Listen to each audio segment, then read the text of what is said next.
سالهاست که میگویند دیگر نگویید لس آنجلس تهران جلس شده. اکنون میگویند تورنتو نیست تهران تو شده. آخر تورنتو این شهر غول مدرن اکنون پس از لس آنجلس دومین شهر بزرگ ایرانی نشین شده. پس به تهرانتو می رویم و با آقای طاها حسنیانی خبرنگار ایرانی در تورنتو و تهرانتوی امروز گفتگو می کنیم. نوروز بر شما خجسته باد آقای حسنیانی. با درود و تبریکات نوروزی به شما خانم فرنوش رام و شنوندگان رادیو صدای اسرائیل، با سپاس از شما و بر ملت ایران. آقای حسنیانی، ما را از حال هوای نوروز در این شهر بزرگی که ماشاءالله این همه ایرانی داره آگاه کنید. بله، همونطور که اشاره فرمودید در واقع الان دیگه فقط تهران جلس نداریم بلکه تهرانتو هم داریم. ایرانیان با فرارسیدن در واقع آخرین چهارشنبه سال با برگزاری چهارشنبه سوری به استقبال نوروز می روند. خصوصا در شهر تورنتو در طول سالهای اخیر این مراسم با شور و هیجان و گستردگی و حضور پرشور مردم برگزار میشه. در واقع بعد از چهارشنبه سوری است که در تورنتو ایرانیان با برگزاری مراسم مختلف در واقع آمدن بهار رو و نوروز رو جشن میگیرند. یکی از این مراسم که در واقع خیلی در خبرها منعکس میشه حضور ایرانیان در پارلمان استان آنتریو و برگزاری نوروز با حضور نماینده ایرانی در پارلمان کوینز پارک، ایرانی تبار آقای دکتر رضا موریدی هست که امسال هم با شور و هیجان زیادی در پارلمان آنتریو برگزار شد خانم رام.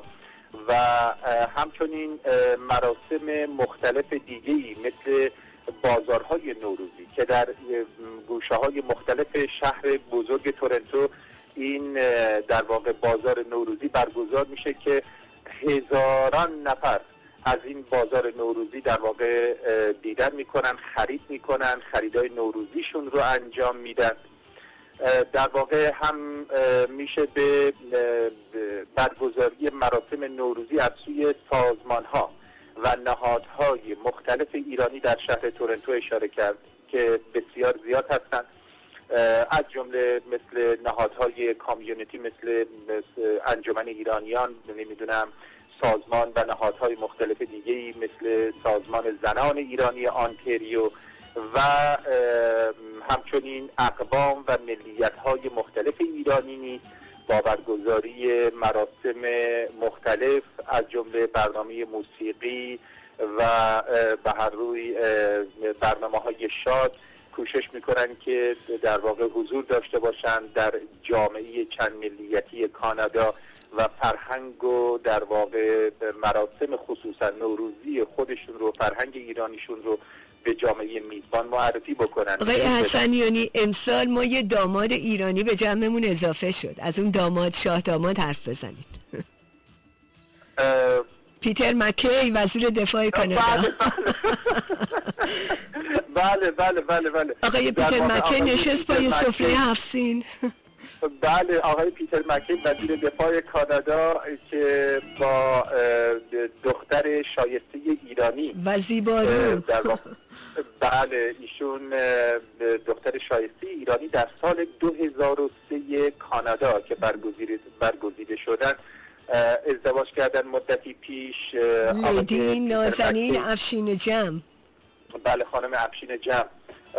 در واقع آقای پیتر مکی یکی از سیاستمداران جوان و فعال کانادایی هست که در واقع با خانم افشین جمع ازدواج کردن و جدیداً هم با اظهار نظری در واقع طوفانی به پا کردن در میدیای کانادا و همچنین در بین جامعه ایرانی. خب آقای پیتر مکی، در این ایام نوروزی سخنانی در مورد نوروز ما میدونیم که نخست وزیر کانادا پیام دادن مثل تمام رهبران دیگر جهان، ولی آقای پیتر مکی در مورد چه صحبت کردن در مورد نوروز یا سخن خاصی مطرح کردن؟ در واقع ایشون هم مثل نخست وزیر کانادا آقای هارپر نوروز رو تبریک گفتن، به تاریخ و تمدن ایرانی اشاره کردند و اینکه ایرانیان مردمانی با فرهنگ هستند، دارای تمدن در واقع طولانی هستند، قدیمی هستند و آرزو کردند که ایرانی ها بتونن آینده خوبی رو با مبارزات پیگیر خودشون برای آزادی به دست بیارن. آرزو کردن که در واقع از راه‌های مسالمت‌آمیز مسائل و مشکلات سیاسی برطرف بشه، همونطور که خودتون میدونید و شنوندگان عزیز رادیو صدای اسرائیل که آقای باراک اوباما هم و همچنین رئیس جمهور اسرائیل هم پیام‌های مختلفی دادن به مناسبت نوروز و آرزو کردن که ایرانی‌ها آینده خوب و با نیکبختی در واقع بتونن زندگی بکنن. بله، ایشون هم آرزوهای خوبی داشتن برای جامعه ایرانی و ملت ایران. خب پرزیدنت شیمون پرز 88 ساله، رئیس جمهوری محبوب و شخصیت عالی مقام کشور اسرائیل، متاسفانه همسرشون رو 2 سال اخیر از دست دادن، مجرد شدن. ایشون فارسی یاد گرفتن و چند کلمه فارسی رو آقای منشه امیر بهشون یاد داده بودن. تو پیام نوروزیشون گفتن آیا مقامات کانادا هم از کلمات فارسی استفاده کردن؟ بله، این الان در واقع در کانادا هم به لطف حضور ایرانیان، حالا اونجا آقای امیر نازنین هستن که خب بسیار تاثیرگذارن و همکاران نازنینشون مثل شما، ولی در اینجا هم در واقع اکثرا عید شما مبارک، نوروز مبارک یا خجسته، این کلماتیه که خیلی متداوله در بین اعضای پارلمان و سیاستمدارای دیگه که با آغاز پیامشون یا در انتهای پیامشون مثل آقای اوباما و آقای پرس بهش اشاره میکنن. بله آقای حسنیانی، در تورنتو که رانندگی میکنید یا راه میرید در طول این خیابان طولانی، اسمش یانگ بود، یانگ؟ بله درست فرمودید، یانگ. این خیابون یانگ رو که همینجوری شما میرید، ماشاءالله همینجوری محلهای کسب و کار از انواع مختلف رو میبینید، مغازه های ایرانی، رستوران های ایرانی، کافه قنادی های ایرانی که همه برای نوروز سفره های 7 سین و اینا مثل که در گذشته میذاشتن. امسال هم مثل که هوا باهاتون یاری کرده و هوا خیلی بهتره. اصلا خانم رام خیلی حیرت انگیزه. من در طول 20 و چند سال حضور در کانادا هیچ وقت ماه مارس یا به قول اینجایی ها ماه مارچ رو اینجوری ندیدم. یعنی خود دوستانی که حتی قبل از من هم بودن اینجوری ندیدن. هوا بسیار بسیار بسیار بهاری، گرم و بسیار خوب هست. اینه که این باعث شده که ایرانی ها با جنب و جوش بیشتری در واقع همه جا حضور گسترده دارن به مناسبت ایام نوروزی. بله، همونطور که اشاره فرمودید در بازار یا مغازه های مختلف ایرانی هم مثل همیشه و امسال هم بیشتر در واقع حال و هوای نوروزی داره، با در واقع چیزایی که برای نوروز اصولا برای سفره 7 سین یا برای پذیرایی دید و بازدید نوروزی مورد نیاز هست در مغازه ها به وفور وجود داره.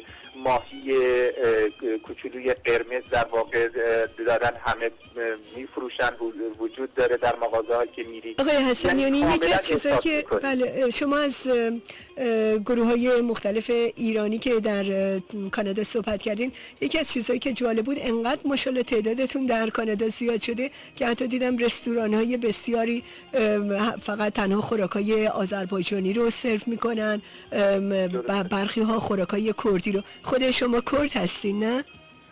بله کرد هستم. اهل کجای کدوم قسمت از کردستان ایران هستین؟ خانم را من مهابادی هستم، شهر مهاباد و همونطور که اشاره فرمودید در اینجا بله تورنتو معروف هست به شهر مولتیکالچرالیسم یا ملیت‌های مختلف نه فقط ایرانی و اقوام و ملیت‌های ایرانی بلکه چینی‌ها، ایتالیایی‌ها، پرتغالی‌ها و دیگران بسیار گسترده بازار خاص خودشون رو دارن. همونطور که اشاره کردید در مورد غذاهای ایرانی هم همینطور، رستوران‌های زیبای شمالی میگیران مازندرانی داریم در اینجا که غذاهای بسیار خوشمزه و آذربایجانی و بله درسته. خب حالا این گفتگو رو با یک پیام نوروزی و خجسته باد کردی لطفاً به شما به پایان ببرید. سپاسگزارم از لطفتون. من قبل از اون دوباره عید و نوروز رو به شما و شنوندگان و ملت ایران تبریک میگم و به زبان کردی هم هیوادارم سالی تازه، سالێکی پڕ لە خۆشی و سەرکەوتن بێ بۆ نەتەوەی کورد و سەرکەوتنی یەکجاری بێ. هیوادارین یعنی آرزو داریم ها. هیوادارین. قربونتون، خدا نگهدار. این آهنگم برای شما و همه شنوندگان ارجمند کرد رادیو اسرائیل. درود بر شما هر بشید.